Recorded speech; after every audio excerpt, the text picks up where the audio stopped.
নমস্কাৰ। বেংকত যদি আপুনি চাকৰি কৰিম বুলি ভাবিছে তেন্তে এই ভিডিঅ'টো আপোনালোকৰ কাৰণে হেল্পফুল হ'ব। যিহেতু বেংক অফ বৰোদাৰ ফালৰ পৰা 25টা লোকেল বেংক অফিচাৰৰ কাৰণে ভেকেঞ্চি ৰিলিজ কৰিছে আৰু এই ভেকেঞ্চি কেইটানো কি হয় আপোনালোকক জনাই দিম। চ' শেষলৈকে চাই থাকিব। এতিয়া যদি চাওঁ তেন্তে অসমৰ লগতে গোটেই ভাৰতৰ যি বেংক অফ বৰোদা আছে আপোনালোকৰ নিজৰ ডিষ্ট্ৰিক্টতো আছে বা নিজৰ লোকেলিটিতো আছে, তাত লোকেল বেংক অফিচাৰ যিটো LBO বুলি হয় তাৰ কাৰণে 25টা ভেকেঞ্চি ৰিলিজ কৰিছে।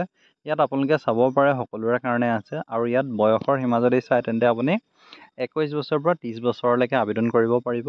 তাৰ উপৰি ৰিলেক্সেশ্যন পাব ৰিজাৰ্ভেশ্যন কেটেগৰীয়ে।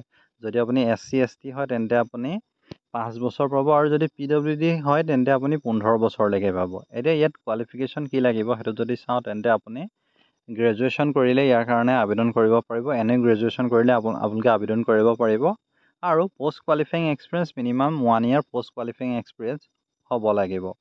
নেক্সট আহিলে আপুনি লোকেল লেংগুৱেজ জনা হ'ব লাগিব, ৰিডিং ৰাইটিং স্পিকিং আণ্ডাৰষ্টেণ্ডিং, যিহেতু বেংকিং জব হয়। আৰু ইয়াৰ কাৰণে অনলাইন আবেদনৰ মাচুল 175 টকা। PWDৰ কাৰণে বাকী আনৰিজাৰ্ভৰ কাৰণে যদি চাওঁ তেনে 850 টকা। আৰু ইয়াৰ কাৰণে অনলাইন আবেদন কৰিবলৈ একদম ইজি হয়। আপোনালোকে ডেছক্ৰিপশ্যনটো লিংক আছে, তাত গ'লেও হ'ব, নতুবা আমাৰ অফিচিয়েল ৱেবছাইটত গ'লেও হ'ব, বা নতুবা আপোনালোকে বেংক অফ বৰোদাৰ অফিচিয়েল ৱেবছাইটত গ'লেও আপোনালোকে আবেদন কৰিব পাৰিব। অনলাইন আবেদন 4 জুলাইৰ পৰা হৈ আছে আৰু আবেদনৰ অন্তিম তাৰিখটো হৈছে 24 জুলাই। আবেদন কৰিবলৈ হ'লে আপোনালোকে ইয়াত ক্লিক কৰি আবেদন কৰিব পাৰিব। ইমানেই আছিলে, ধন্যবাদ।